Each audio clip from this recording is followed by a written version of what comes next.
If you have teenage sons, this subject needs to make it to your family dinner table. You need to discuss what we're about to discuss. The FBI is warning that sexual extortion schemes targeting underage boys are leading to an alarming increase in suicides. The crime is called sextortion, and it happens when scammers threaten and coerce minors into sending sexually explicit photos through social media. It's the fastest growing cybercrime against kids in North America. At least 30 teen boys have died by suicide since 2021 after being targets. According to the American Foundation for Suicide Prevention, boys take their lives at 3 to 4 times the rate of girls. Brandon Guffey is a South Carolina lawmaker. His 17-year-old son, Gavin, died by suicide in 2022.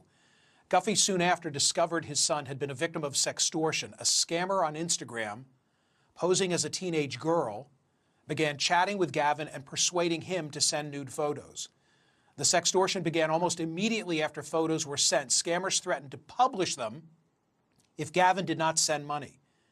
He Venmo'd the scammers the only $25 that he had and pleaded for more time, but the threats kept coming. 2 weeks after his son's funeral, Guffey received private Instagram messages himself taunting him and demanding money in exchange for nude photos of his son. Anyone with their shared last name who was a follower of Gavin on social media also got these despicable messages. In one truly horrific DM, an anonymous account on Instagram sent him a laughing face emoji and asked Guffey, "Did I tell you your son begged for his life?" Earlier this year, a 24-year-old Nigerian man was charged after investigators discovered texts on his phone that he sent to the Guffeys and at least 9 other people. He was charged with multiple counts, including child exploitation, resulting in death. He faces up to life in prison if he's convicted. According to the FBI, most cases are traced back to predators in West African countries and Southeast Asian nations. In 2022, the FBI issued a national public safety alert about sextortion schemes. Over 3,000 minors, like Gavin, were targeted across the United States. Joining me now is Gavin's father, South Carolina lawmaker Brandon Guffey. Brandon Guffey, Godspeed to you and your family. Please tell us about Gavin. Thank you, Michael. Gavin had just graduated high school. He was just, I like to say that he was living his best life, and there were no signs of any stress or anything of that nature. And all of this happened in one night, starting at midnight, and by 1:40 a.m., he had taken his life. I know that you contemplated leaving public service, and certainly we can all understand how you'd given that consideration. Your wife held you back. How come?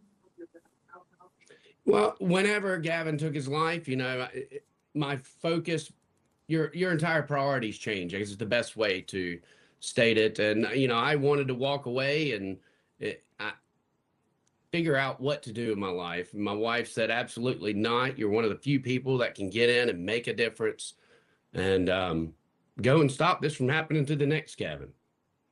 And so that became my focus overall. So the less than 3 sign is the last symbol that Gavin sent out before he took his life. And it was a heart emoji to tell his friends that he loves them. And then the goop sign was Gavin's nickname. So everywhere that I go, I typically have a less than 3 sign on me. That way people can ask, and it helps raise the awareness of what sextortion is and how common this has become. So, Representative Guffey, I feel like this is a public service announcement, our conversation today. What is it you want to convey to parents, obviously to teens, but frankly, more parents than teens are watching this program? What is it you want to tell them? The biggest thing is for parents to understand that while we as parents, it's our job to protect our children, and we're used to locking our doors, we're used to keeping an eye on our children, but we literally have predators going into your child's bedroom and attacking them at night within your own home. There's been over 40 deaths since Gavin that I'm aware of. I know some are public, some are not, due to sextortion. It is targeting teenage boys, but girls are involved as well. And it is a lot more common as I go around talking to students and parents across the country. We're finding that, very rarely do I speak to a class that does not have a person sitting in that class that has been extorted. So our biggest thing is trying to raise awareness and getting parents to understand that you were once a child too, and we're going to make mistakes, and that we have to offer that conversation with our children to let them know that no mistake is worth taking your life over, and that you will always be there for them.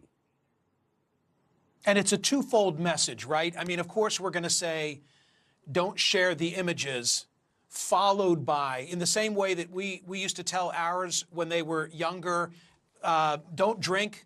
But then we would also follow it up by saying, but if you find yourself in this position, for God's sakes, don't get in the car. And I guess that's the corollary that you would share as well.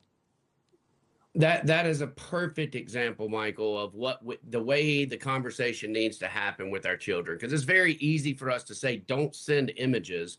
But this entire generation is a completely digital generation. And they are used to, I call them the Snapchat gen. They wake up and they share images on a daily basis. So having online relationships is not uncommon. And if they do, end up sharing images, which now you don't even have to share images. These criminals are using artificial intelligence to create images just to create this shame for children. Finally, what do you know of his tormentor? So Mr. Lawal, I can't remember the whole last name because it's very long. He is currently, facing or been arraigned to the United States, and we will have a court hearing come up soon, and we will figure out how that goes. Now, there are additional people involved in this case too, but those names are still sealed. So this case is still ongoing. But this is the third extradition that I'm aware of from Lagos, Nigeria, and I am confident that justice will be served. We just have to get through this trial period. I hope folks keep you in their prayers. Thank you so much for your willingness to tell the story. Thank you so much for helping share the message and save another teen. Representative Brandon Guffey. You still have time to vote on today's poll question, which now seems so less important, doesn't it, after that? Which must the Democratic Party improve the most to effectively confront President Trump? Their issues, their messaging, their leadership. Subscribe to my free and worthy daily newsletter when you're there. You'll get editorial cartoons from the likes of Rob Rogers,